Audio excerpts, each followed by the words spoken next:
For statistics, South Africa states in excess of 6 million are in informal trade, and even beyond the actual workers.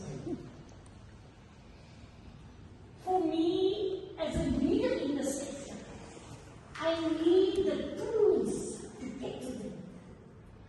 They will not be able to understand, and many congregations won't understand where to say and that, but I try.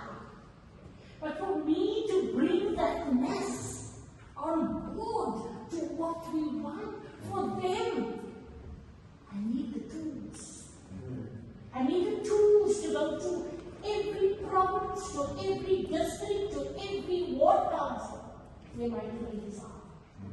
So that they realize, because if we could explain you big and the benefit to you big, most of our informal traders make a thousand and they can't survive.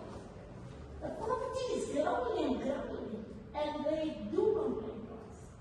So all I want to work with you as an informal sector, not me alone, our organization. Give us the tools, be able to reach the mind of us. Thank you.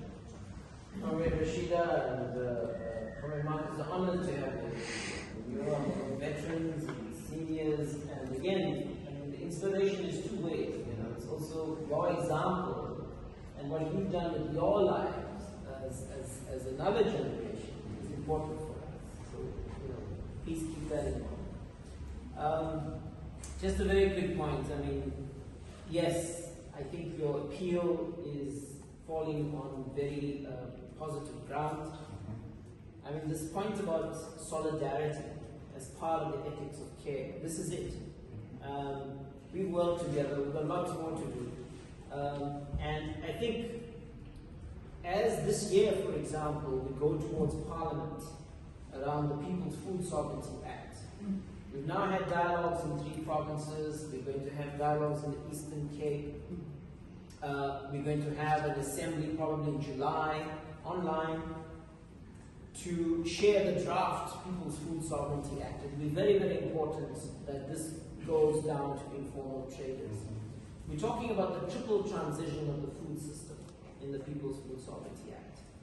We're talking about the transition of the commercial industrial food system towards the food sovereignty commons. And that requires various things, ladies and gentlemen. Democratic planning. It requires us to deal with land justice. It requires us to deal with the deconcentration of farms, but again in a way that is incentivized, not using the politics of hate. We actually talk about subsidies. No one's talking about subsidies. But subsidies to be given to farmers because they're not going to survive with climate change. But to help them restore the land and the biodiversity, for them to be able to embrace a new kind of science of agriculture, agroecology, permaculture, etc. And of course, work with society now to transition this food system. The point being, ladies and gentlemen, comrades, is that the future lies in not commercial agriculture. The future lies in our food system being decentered. Communities, cities, towns, villages, small scale. That's the future farming system. The second transition in there is the transition of households, micro farming, community gardeners, farming, etc. towards food sovereignty systems. Okay? And the third transition is the ocean commons transition, or the transition rather of the ocean commons to a food sovereignty commons. I mentioned the destruction of our oceans, our fish stocks are collapsing, our ecosystems are stressed in the ocean, etc. So that's the triple transition.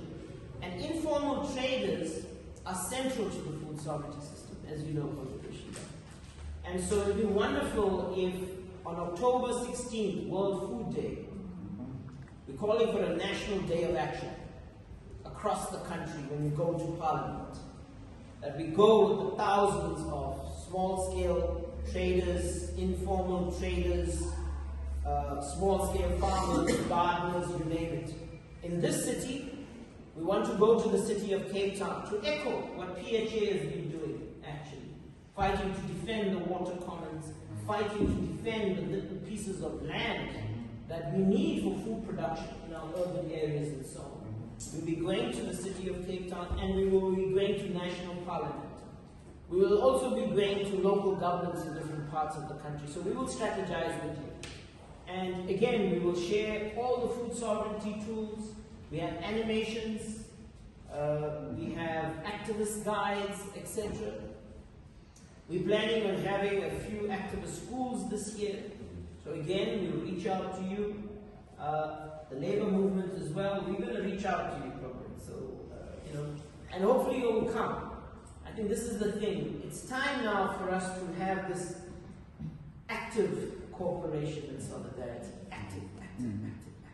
We've got to build the bonds that will bring about transformation. Thank you.